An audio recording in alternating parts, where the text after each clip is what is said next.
परमेश्वरच्या पवित्र आणि गौरवी नावात परत एक बार मी आपल्या सर्वांचं स्वागत करत आहे. आज परत एक बार गुरुवार आहे आणि थर्सडे बायबल स्टडीसाठी आपण सर्वजण इथे एकत्र झालेलो आहोत. त्याचप्रमाणे ग्लोबल रिवायवल हे वर्ल्ड वाईड फेसबुक पेजवर देखील आपल्या सर्वांचं आम्ही स्वागत करत आहोत. आज परत एक बार या उपवास समयामध्ये प्रभू तुम्हा प्रत्येकाचा आशीर्वाद देतात. त्याची कृपा, त्याचा अनुग्रह आज आम्हाला विपुल आहे. त्या देवाला आज विशेष धन्यवाद असो. आज आम्ही प्रभूला धन्यवाद देत आहोत की या दिवसामध्ये आम्ही विविध वक्त्यांचे संदेश ऐकत आहोत आणि विविध वक्ते पुढे येत आहेत आणि प्रभूची सेवा, प्रभूची गौरव सेवा ते करत आहेत. आणि आज आम्हाला प्रीती निर्माण आहेत आणि आपण अनेक जण त्यांच्यापासून परिचित आहेत, कारण की त्यांची सेवा आपण विविध प्रकारे ऐकतात. प्रवचन देखील आपण ऐकतात. त्याचप्रमाणे गॉस्पल सिंगर म्हणून त्या प्रसिद्ध असल्या कारणाने त्यांच्या गीतांचा आस्वाद देखील आपण नियमित घेत असतात. आज त्या वचनाची सेवा करण्याकरता आम्हामध्ये आहेत आणि परत एक बार आपल्या सर्वांना माहिती आहे की ते वोकलमध्ये ग्रॅज्युएट आहे, ते कीबोर्ड मध्ये देखील ग्रॅज्युएट आहे, सिंथेसायझर पेटीमध्ये ग्रॅज्युएट आहे आणि अशा प्रकारे गिटार ते उत्तम वाजवू शकतात आणि सर्व इन्स्ट्रुमेंट वाजवण्यात उत्तम आहे. गीतांच्या बद्दल सांगायची गरज नाही. अल्बम त्यांचे आलेले आहे आणि त्याबरोबरच ते IT ज्यामध्ये फायनान्स मध्ये ते मोठे अधिकारी देखील आहेत आणि प्रभू त्यांची समर्पित सेवा ख्रिस्ती मंडळीसाठी नव्हे, पुण्यासाठी नव्हे, तर महाराष्ट्र जगासाठी आशीर्वादित करत असताना मी त्यांना फार शॉर्ट नोटीसवर इथे बोलवलेलं आहे आणि त्यांनी देखील त्याला प्रतिसाद देत यस म्हटलेला आहे, कारण की ते नेहमी यस असतात, म्हणजे तयार असतात. आणि त्यामुळे अशा प्रकारची सेवेची आम्हाला गरज आहे. प्रभू जेव्हा पण बोलाल तेव्हा मी तयार आहे. येस प्रभू, मी तयार. Praise the Lord. प्रभूसाठी आपण सतत तयार असावं आणि त्यामुळे आज जास्त वेळ न घेता मी त्यांना विनंती करतो की यावेळेस प्रभूंनी त्यांना जो वचनाचा जो मान्य दिलेला आहे तो त्यांनी आम्हाला सर्वांना देव करावं. सच्चा प्रीती.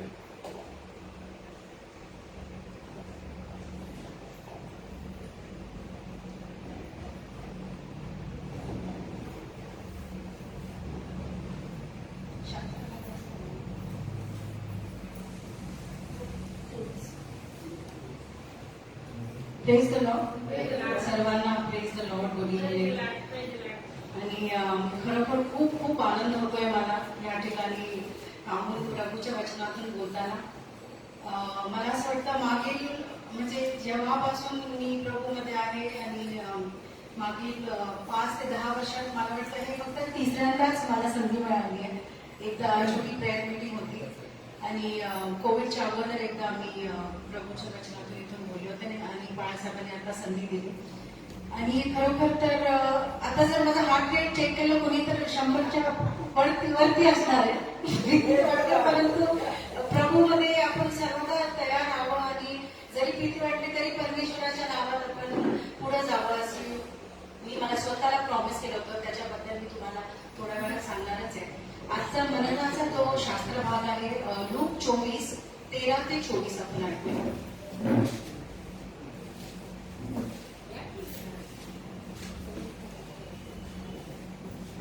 त्याच दिवशी त्यांच्यातील 2 जण येरुशलेमेपासून सुमारे 4 कोसावरील अम्माऊस नावाच्या गावाला चालले होते.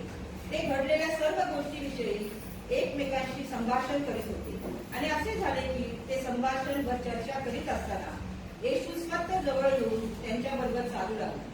परंतु त्यांनी त्याला ओळखू नये म्हणून त्यांचे डोळे जणू काय बंद करण्यात आले होते. त्याने त्यांना म्हटले, तुम्ही चालताना ज्या गोष्टी एकमेकांबरोबर बोलत आहात त्या कोणत्या? तेव्हा ते म्यानमुख होऊन उभे राहिले. मग त्यांच्यातील गयप्पा नावाच्या इसमाने त्याला उत्तर दिले, अलीकडे येरुशलेमेत घडलेल्या गोष्टी ठाऊक नसलेले तुम्ही एकटेच प्रवासी आहात काय? तो त्यांना म्हणाला, कसल्या गोष्टी? त्यांनी त्याला म्हटले, नासरतकर येशू विषयीच्या. तो देवाच्या व सर्व लोकांच्या दृष्टीत कृतीने व उक्तीने पराक्रमी संदेष्टा होता. त्याला मुख्य याजकांनी व आमच्या अधिकाऱ्यांनी देहांत शिक्षेसाठी पकडून वधस्तंभावर ठेवले. परंतु इस्रायलाची मुक्ती करणारा तो हाच अशी आमची आशा होती. शिवाय या सर्व गोष्टी झाल्यावर आज 3रा दिवस आहे. आणखी आमच्यातील ज्या कित्येक स्त्रिया कबरेकडे मोठ्या पहाटेच गेल्या होत्या. त्यांनी तर आम्हाला थक्कच केले. त्यांना त्याचे शरीर सापडले नाही. तेव्हा त्यांनी येऊन म्हटले की आम्हाला देवदूताचे दर्शन झाले व देवदूतांनी सांगितले की तो जिवंत आहे. मग आमच्या बरोबर जे होते त्यापैकी कित्येक कबरेकडे गेले आणि त्या स्त्रियांनी सांगितल्याप्रमाणे त्यांना आढळले, पण त्यांना तो दिसला नाही. थँक्यू. Praise the Lord. आपण प्रार्थना करू. हे आमच्या जिवंत स्वर्गीय देवबा, राजांच्या राजा, प्रभूंच्या प्रभू, तुझ्या नावाला आम्ही महिमा गौरव देतो परमेश्वरा. या समयी जे तुझं वचन येणारे परमेश्वरा ते आशीर्वादित कर अशी तुला मी विनंती करतो परमेश्वरा. माझ्या मुखाला तू स्पर्श कर. माझ्या मनातले विचार आणि मुखातले शब्द हे तुला मानण्यास हवेत. नासरी प्रभू येशू ख्रिस्ताच्या नावात मागते म्हणून तो आहे. आमेन. तर आपण जे आता मननाचं शास्त्र भाग आपण जे वाचलं, लूक 24:13-24, यामध्ये आपण बघतो की ज्या प्रकारे प्रभू येशूला क्रूसावरती खेळण्यात आलं आणि प्रभू येशूला त्या कबरेत ठेवलं आणि नंतर 3 दिवसानंतर त्याचं पुनरुत्थानही झालं आणि प्रभू येशू ख्रिस्त 2 शिष्यांसोबत एका मार्गाने चालू लागला, तरीही ते शिष्य त्याला बघू शकले नाही. हे सर्व डिस्क्राईब केलं आहे या अध्यायामध्ये. तर मी बोलताना मला कधी कधी इंग्लिश शब्द आहे, कॉन्व्हेंटचं एज्युकेशन असंच असतं, थोडं इंग्लिश, हिंदी आणि मराठी सगळं मिक्सचर होऊन काहीतरी नवीन तयार होत असतं. तर असं जो माझं वचन मी ज्याच्यावरती बोलणार आहे ते आहे योहान 14:6. हे खूप असं फेमस वचन आहे. मी कित्येकदा इतर धर्मांमध्ये जे प्रवक्ते आहेत, इतर धर्मांमध्ये जे गुरु आहेत, ते देखील या वचनाचा उपयोग करतात आणि ते देखील येशू ख्रिस्ताबद्दल माहिती देतात त्यांच्या सत्संगमध्ये वगैरे. तर हे वचन आहे, मार्ग, सत्य आणि जीवन मीच आहे आणि माझ्याशिवाय परमेश्वराकडे किंवा पित्याकडे तुम्ही जाऊ शकत नाही. आणि हे जे वचन आहे ते इतकं आणि म्हणजे इतकं इम्पॉर्टंट किंवा त्याला बोलू आपण इतकं खूप जास्त प्रेशस आहे, इम्पॉर्टंट आहे आणि त्याचा आज जगाचे जागतिक प्रश्न जो आहे ते 3 प्रश्न आहेत. आपण बघूया त्या प्रश्नांकडे काय काय त्याच्यामध्ये साहित्य आहेत आणि कसल्या प्रकारचे प्रश्न आहेत आपण ते बघूया. तर ह्या वचनामध्ये त्या सर्व प्रश्नांचे जे फक्त आपल्या कुटुंबाच्या लेवलवरती नाही, शहराच्या लेवलवरती नाही, तर राष्ट्राच्या आणि जागतिक लेवलवरती जे प्रश्न आहेत त्या सर्व प्रश्नांची उत्तरं फक्त ह्या एक वचनामध्ये प्रभू येशू ख्रिस्ताने सांगितलेली आहे. तर सर्वात आधी आपण जीवनाकडे बघूया. या वचनामध्ये प्रभू येशू ख्रिस्ताने सांगितलंय की मी जीवन आहे. शेवटी सांगितलंय की मी जीवन आहे. आज आपण बघतो की जे पण ज्ञानी लोक आहेत, अज्ञानी लोक आहेत, जे खूप जास्त शिकलेले आहेत, सायंटिस्ट आहेत किंवा जे लिहू शकत नाही, वाचू शकत नाही, ते सर्व टॉप टू बॉटम आपण बोलूया एकच गोष्टीच्या मागं आहे किंवा त्या तिघांमधून एक गोष्टीच्या मागं आहे की सार्वकालिक जीवन आम्हाला कुठल्या रीतीने प्राप्त होणार. याच्या मागं संपूर्ण जग आहे किंवा आपण बोलूया आध्यात्मिक जग आहे आणि सार्वकालिक जीवन आम्हाला कशा रीतीने प्राप्त होणार याच्या मागे सर्वांची धडपड चालू आहे. परंतु परमेश्वराचं वचन आपल्याला एकदम स्वीट आणि सिंपल असं सांगतं की मी जीवन आहे. प्रभू येशू ख्रिस्त काय म्हणतो की मी जीवन आहे. दुसरं कुठल्याही मार्गामध्ये जीवन आपल्याला सापडणार नाही. फक्त प्रभू येशू ख्रिस्ताच्या मार्गातच आपल्याला जीवन सापडणार आहे. आणि फार असं सिंपल बनवलेलं आहे हे वचन परमेश्वराने आपल्यासाठी. कदाचित परमेश्वराला माहिती असणार आहे की हे लोक म्हणजे फार काही स्मार्ट नाहीयेत. जे प्रभू येशू ख्रिस्ताला सर्वात आधी ज्यांनी फॉलो केलं किंवा त्याचे जे फॉलोअर्स होते ते फार असे जास्त करून ज्ञानी होते. काही डॉक्टर्स होते, काही जगादार होते, परंतु जास्त मेजॉरिटी जे आपण बघतो त्याच्यामध्ये एकदम सिंपल लोक होते, ज्याच्यामध्ये फिशरमॅन होते किंवा मच्छी धरणारे होते. तर त्यांना एकदम सरळ शब्दात समजावं असं नेहमी प्रभू येशू ख्रिस्ताने प्रयत्न केला आणि त्याप्रमाणे त्यांनी आशीर्वाद देखील दिला. तर या वचनात आपण बघतो की जो सर्वात पहिला आपण पॉइंट जो घेतलाय की जीवन, संपूर्ण तो जागतिक प्रश्न आहे की आम्हाला सार्वकालिक जीवन कुठं प्राप्त होणार, तर फक्त प्रभू येशू ख्रिस्ताकडे प्राप्त होणार, दुसरं कुठं नाही. जगाच्या कोणाकोणापर्यंत किंवा जगाच्या दृष्टीने जे आपल्याला वाटतं की हे जीवन आहे, चांगली पोस्ट मिळणं हे चांगलं जीवन आहे, किंवा खूप सारा पैसा, एस्टेट, वेल्थ अक्युम्युलेट करणं हे जीवन आहे, किंवा चांगलं दिसणं आणि जास्त प्रेस्टिजियस लाईफ आपलं होणं हे जीवन आहे, तर हे सगळ्या जागतिक दृष्टीतून हे जीवन असतं. परंतु प्रभू येशू ख्रिस्ताचं जे जीवन आहे ते सार्वकालिक जीवन आहे. त्याच्यामध्ये प्रॉपर्टी, पैसा वगैरे हे नसणार, परंतु जे आध्यात्मिक शांतता आहे किंवा जे आपल्याला आपण म्हणतो संतुष्ट आहे किंवा सॅटिस्फॅक्शन आहे ते आपल्याला ह्या जीवनात दिसतं. त्याच्यानंतरच आपण जो पॉइंट बघूया की मार्ग, सत्य आणि जीवन. जीवनाबद्दल आपण आताच बघितलं. सत्य, सत्य मला असं वाटतं सर्वांना सत्य फार आवडतं. आपलं भारताचं संविधान पण बोलतो की सत्य म्हणजे सर्वात मेन असं एलिमेंट आहे आपल्या भारताच्या संविधानामध्ये पण. ट्रूथ ऑलवेज प्रिव्हेल्स म्हणजे नेहमी सत्याचेच यश होणार आहे, विजय होणार आहे.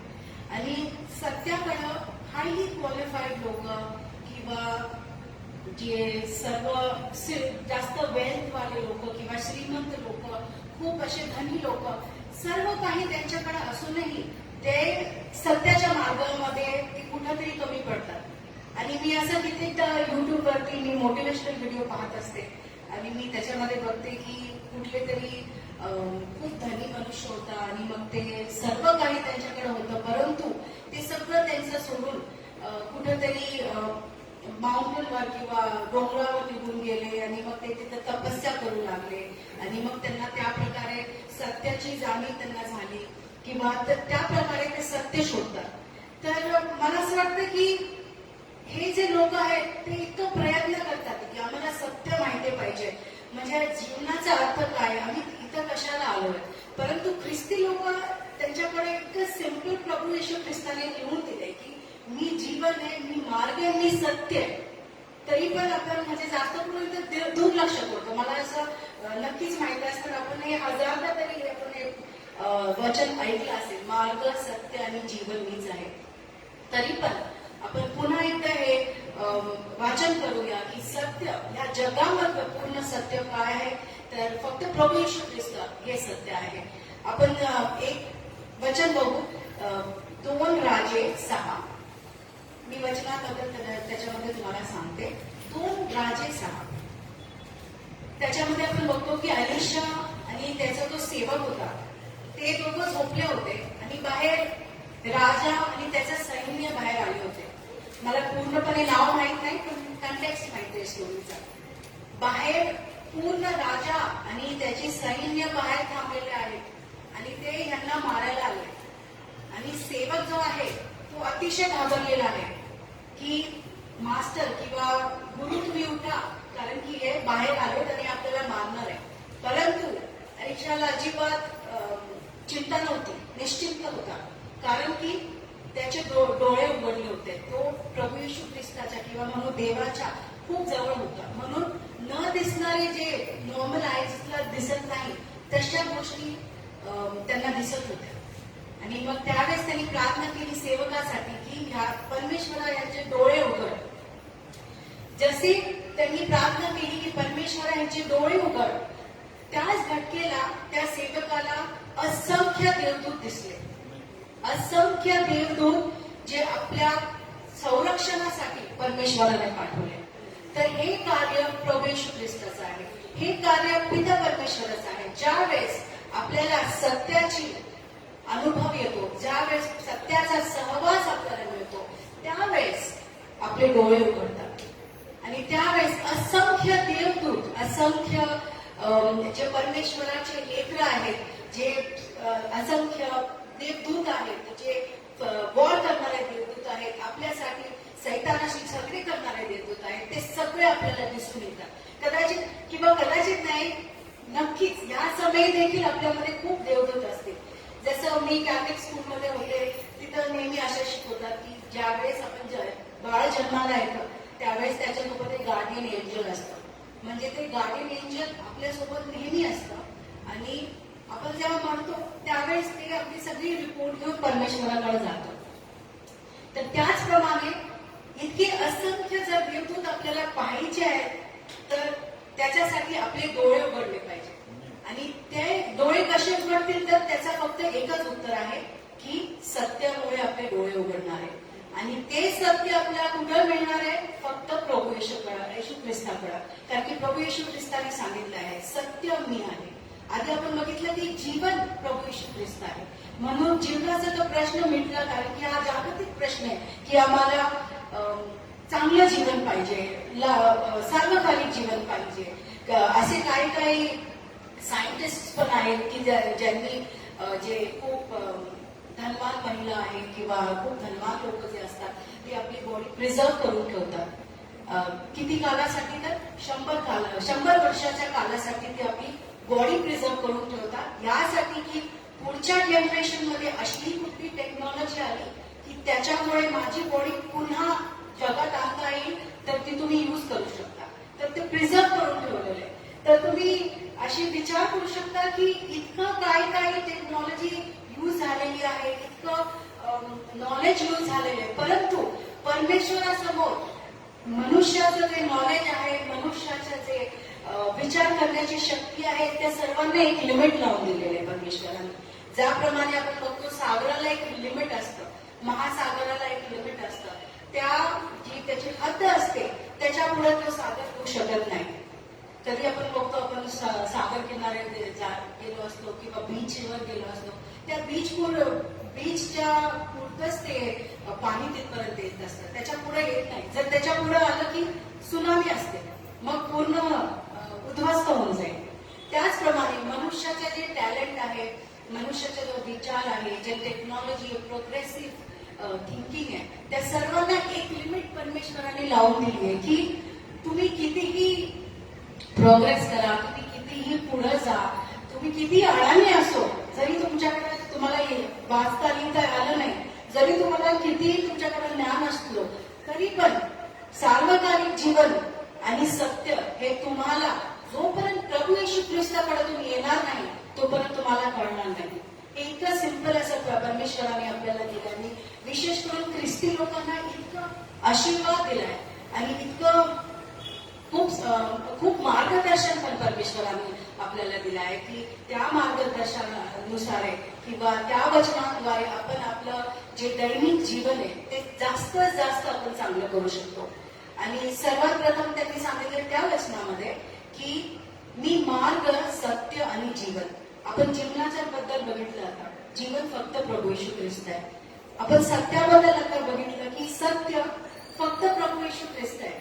आपण जे आज मननाचा शास्त्रभाग वाचला त्यामध्ये आपण बघतो की प्रभू येशू ख्रिस्त खेळण्यात आले, त्यांना कबरेत टाकले, ते पुन्हा उठले देखील, त्यांचं पुनरुत्थान झालं आणि त्यांचे 2 शिष्य ते मार्गाने चालले होते आणि प्रभू येशू ख्रिस्त त्यांच्या सोबत होते. प्रभू येशू ख्रिस्तांनी त्यांना विचारलं तुम्ही कशाबद्दल बोलताय? ते म्हटले, त्यांनी अक्षरशः त्याच्याकडे बघितलं असं, तुम्ही इथं नवीन आहात का? तुम्हाला माहित नाही येरुशलेममध्ये काय चाललंय? येशू ख्रिस्त नावाचा एक महान असा संदेष्टा होता, त्याला मारण्यात आलं, त्याला खेळण्यात आलं आणि त्याला 3 दिवसा अगोदर आम्ही त्या कबरेत उरलं, पण आता तो तिथं नाहीये. आणि स्त्रिया ज्या सकाळी गेल्या ते म्हणतात की आता प्रभू येशू ख्रिस्त उठला आहे. ते अक्षरशः प्रभू येशू ख्रिस्तालाच त्याची स्टोरी सांगत होते. आणि त्यांनी त्यावेळेस काय केलं, त्यांनी त्यावेळेस त्याला विनंती केली. आतापर्यंत त्यांना माहित नव्हतं की ते प्रभू येशू ख्रिस्त आहे. त्यांनी त्याला विनंती केली की तुम्ही आज रात्री आमच्यासोबत राहा, आमच्यासोबत जेवण करा. आणि ज्या घटकेला प्रभू येशू ख्रिस्ताने भाकर घेतली मोडली त्याच क्षणी सर्व शिष्यांचे डोळे उघडले. म्हणजेच सत्य हे त्यांना कळालं, म्हणजेच त्यांचे डोळे उघडले. जोपर्यंत प्रभू येशू ख्रिस्त आपले डोळे उघडत नाही तोपर्यंत आपण जे आपल्या आजूबाजूला जे खरे देव, जो खरा देव आहे, जे आपल्याला आशीर्वाद मिळतात, जे आपल्या आजूबाजूला असंख्य देवदूत आहेत तोपर्यंत ते आपल्याला दिसणार नाही. कारण की आपले डोळे बंद असते. आपल्या पण जीवनात असं कधी कधी प्रसंग येतो की आपण खूप प्रार्थना करतो, गुडघ्यावरती प्रार्थना करतो किंवा उपास करतो. आणि विशेष करून या उपास समयामध्ये मला माहिती माझे कितीतरी फ्रेंड्स आहेत, उपास समय म्हणजे त्यांना एक मोटिवेशन भेटलं, मैं और वेट लॉस करूंगी, ये वाले लँड में मैं और वेट लॉस करूंगी, म्हणजे ते चांगलंच आहे एका दृष्टीने. परंतु त्यांना त्यांच्याकडे इतक्या मागण्या असतात परमेश्वरावर. आणि मला पण असं वाटतं की आपण प्रत्येकाने जर आपली स्पेशल रिक्वेस्ट आहे तर काहीतरी आउट ऑफ बॉक्स केलं पाहिजे. जर तुम्ही सारखंच एकच तऱ्हेची प्रार्थना तुम्ही केली परमेश्वराकडे, एकच त्याची रचना आहे, ज्या दिवसापासून तुम्ही प्रार्थना करायला शिकला तेव्हापासून तुमचं आता जितकं वय असेल आजच्या घटकेपर्यंत जर तुम्ही सेम पॅटर्नची प्रार्थना करता तर परमेश्वर पण बोर झाला असेल ऐकून. काय सारखं सेम रिपीट करते, रेकॉर्ड सारखंच रिपीट करते. म्हणून आज आपल्याला म्हणजे गरज आहे की आपण वेगळं काहीतरी करावं परमेश्वरासाठी. गाणे गावे किंवा गाणे जरी नाही आले तुम्हाला गाणे गावे, वचन करावे. आणि त्याप्रमाणेच एखादा आपल्या घरी गेस्ट आला आणि आपल्याला माहिती आहे की गेस्ट ज्यावेळेस आपल्या घरी येतात आणि जर आपले रोजचे जसे घरातलं वातावरण असतं त्यावेळेस एकदम वेगळं असतं. ज्यावेळेस गेस्ट येतात एकदम छान असतं, प्रसन्न असतं, जे कपडे वगैरे सगळे ठिकठिकाणी ठेवले असतात, स्वच्छता केली असते. आणि ज्यावेळेस गेस्ट कोणी येणार नाही त्यावेळेस सगळं इथं तिथं पडलं असतं, इथं खेळणी इथं पडली असती, सगळं भांडे वगैरे नीट ठेवलेले नसतात युजली.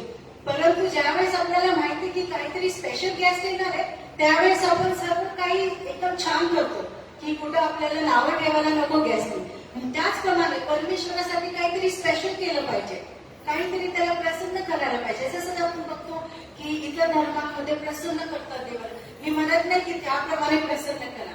परमेश्वर बोलतो फक्त तुमचं भग्न आत्मा आणि अनुतप्त हृदय परमेश्वराला पाहिजे. परमेश्वराला पैसे नको, परमेश्वराला बलिदान नको किंवा मोठे मोठे काहीतरी प्रार्थना करणारे लोक नको. परमेश्वराकडे फक्त भग्न आत्मा आणि अनुतप्त हृदय पाहिजे. त्याला अजून काही नाही पाहिजे. इतकं म्हणजे इतकं अफोर्डेबल आपला देव आहे की कोणी दुसरे इतर धर्मांमध्ये आपण बघतो दुसरीकडे जावं लागतं, फीस साठी जावं लागतं. परंतु आपला जो परमेश्वर आहे तो इतका टेक्नॉलॉजीमध्ये इतका हाय आहे की तुम्ही जिथं बसला त्या ठिकाणी तुम्ही त्याला कनेक्शन करू शकता. जिथं बसला तुम्ही एका कोपऱ्यात जरी बसला तिथे मोबाईलची रेंज कमी येणार नाही, परंतु तुम्ही परमेश्वराला तिथे रेंज लावू शकता. इतकं म्हणजे क्लासिक आणि इतकं हाय टेक्नॉलॉजीचं आपलं परमेश्वर आहे. तर या परमेश्वराकडे आपण किती जास्त त्याला प्रसन्न केलं पाहिजे, काहीतरी नवीन करायला पाहिजे. त्याच्यासाठी कदाचित मे बी तुम्ही रात्री 3 वाजता उठून प्रार्थना करा, काहीतरी नवीन करा. 3 वाजता उठून करा, गुडघ्यावर करा किंवा परमेश्वरासाठी तुम्ही नवीन गीत गा, काहीतरी नवीन करा परमेश्वरासाठी. कारण की जोपर्यंत आजचे कॉम्पिटिशनचं जग आहे, जोपर्यंत कॉम्पिटिशन इमॅजिन करा तुम्ही प्रार्थना करताय आणि सोबत आपले बाळक सर्वांसारखे अशी चांगले लोकांची पण प्रार्थना चालल्या तिकडं.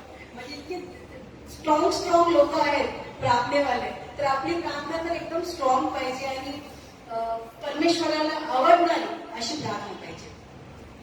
आणि आपण जे अजून एक शब्द बघू जो आहे मार्ग, सत्य आणि जीवन. आता मार्गाच्या बद्दल आपण विचार करूया की आजचा जे जग आहे, जे मी सुरुवातीला सांगितलं, जो जागतिक प्रश्न आहे, मार्ग, सत्य आणि जीवन, हे 3 प्रश्न जे आहेत ते सर्वांना आहेत.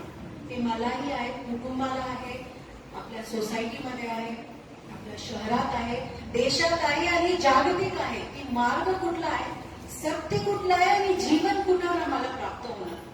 तर आपण आधीच बघितलं की जीवन जे आहे फक्त प्रभू येशू ख्रिस्त आहे. सत्य जे आहे फक्त प्रभू येशू ख्रिस्ताद्वारे आपल्याला कळणार आहे. तोच आपले डोळे उघडू शकतो.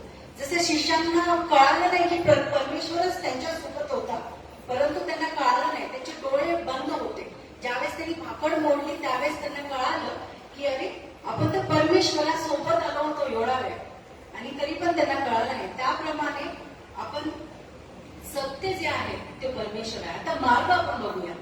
मार्गाच्या बद्दल खूप असे खूप बोलू शकतो आपण ज्यावेळेस आपण एखादा मार्ग शोधत असतो. एखादं एक्झाम्पल किंवा उदाहरण घेऊया आपण, जे स्कूलचे लेकरं आहेत, जे स्टुडंट्स आहेत, ते मार्ग शोधतात की आम्ही कुठली फील्ड घ्यावी, आम्ही कुठली स्ट्रीम करावी. आणि ते चलबिचल असतात त्यांचा विचार की मला आवडतंय पण मी माझ्या आई वडिलांमुळं मी काहीतरी दुसऱ्या स्ट्रीम घेणार. आणि जे मिड एजचे लोक असतात त्यांना हा प्रश्न असतो की मी कुठला मार्ग घेऊ, आता नोकरी करू किंवा बिझनेस करू किंवा काहीतरी दुसरं करू ज्याच्याने मला एक सोर्स ऑफ इन्कम मला प्राप्त होणार.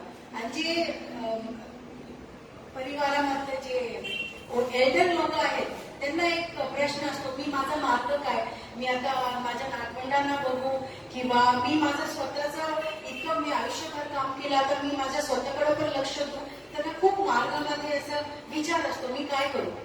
तर प्रभू येशू ख्रिस्ताचं वचन हेच सांगतं की मार्ग, सत्य आणि जीवन मीच आहे.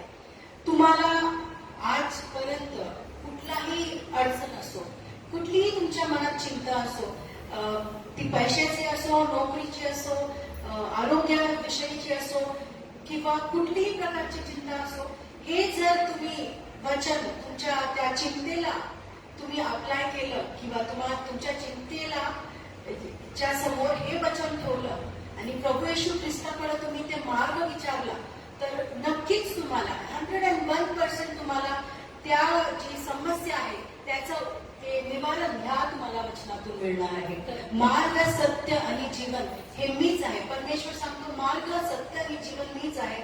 जे इतका मोठा प्रश्न आहे मनुष्य जातीचा की मी कुठं जाऊ आणि सत्य काय आहे आणि मला जीवन कसं मिळणार, ते फक्त आणि फक्त प्रभू येशू ख्रिस्ताद्वारे आपल्याला मिळणार आहे. आणि एवढंच नव्हे की परमेश्वराचे आपले पिता परमेश्वर आहे त्याच्याकडं आपण फक्त प्रभू येशू ख्रिस्ताच्या द्वारेच जाऊ शकतो. आणि इतकं सरळ आणि इतकं सोपं असं वचन परमेश्वराने आपल्याला दिलंय. आणि खास करून ख्रिस्ती लोकांवरती परमेश्वराचं इतकं प्रेम आहे, इतर लोकांवरती परमेश्वराचं इतकं प्रेम आहे की इतकं सरळ रीतीने परमेश्वराने जणू काय हे आपल्याला एक सिक्रेट बुक दिलेले आहे. जसं रहस्य, जसं आपण बघतो एखाद्या चित्रपटात की कुठं तरी एक खजाना ठेवला असतो आणि मग त्याला अनकोड करायला एक मॅप असतो, त्याप्रमाणेच आपलं जे सार्वकालिक जीवन आहे तो एक मोठा खजाना आहे. जसं का आपल्याला ते आता का नाही दिसत आहे, कारण की आपले डोळे बंद आहेत. ज्या दिवशी आपले ते डोळे उघडतील त्या दिवशी आपल्याला कळणार आहे की तो इतका मोठा जो खजाना आहे त्याच्या पर्यंत जायला जे कोड आहे, ते सिक्रेट आहे, ते फक्त या वचनामध्ये किंवा या पवित्र शास्त्रामध्येच आहे. तर आपण बघतो की ह्याप्रमाणे मार्ग, सत्य आणि जीवन मीच आहे हे जे वचन आहे ते आपल्याला आपल्या जीवनात आणि ख्रिस्ती इतर लोकांना देखील हे मार्ग, सत्य आणि जीवन कळालेलं आहे. मी आता 2 आठवड्या अगोदरच एक व्हिडिओ बघत होते. तर इतर धर्माचे ते फार मोठे गुरु आहेत आणि त्यांनी ज्यावेळेस सुरुवात केली त्यांच्या प्रवचनाची त्यावेळेस ते म्हटले की मार्ग, सत्य आणि जीवन मीच आहे. आणि मला एकदम कन्फ्युज झाले. मी म्हटले अरे हा ख्रिश्चन झाला काय माहिती नव्हतं, खूप मला कन्फ्युजन झालं त्याच्यामुळे. आणि मग मी ते व्हिडिओ पूर्णपणे बघितला, 30 मिनिटाचा व्हिडिओ. आणि मग मला कळालं की ते देखील प्रभू येशू ख्रिस्ताला इतकी त्यांची श्रद्धा आहे त्याच्यावर. त्यांना माहित आहे की ते ख्रिस्ती नाहीत, त्यांना माहित आहे की मे बी सगळे लोक ते वाचून ऐकणार नाही, परंतु ज्यावेळेस त्यांना सत्य कळालं त्यावेळेस त्यांना हे कळालं की प्रभू येशू ख्रिस्तच हा खरा देव आहे. प्रभू येशू ख्रिस्ताच्या शिवाय कोणीच दुसरा देव नाही. प्रभू येशू ख्रिस्तच हा मार्ग आहे, प्रभू येशू ख्रिस्तच हा सत्य आहे आणि जीवन आहे.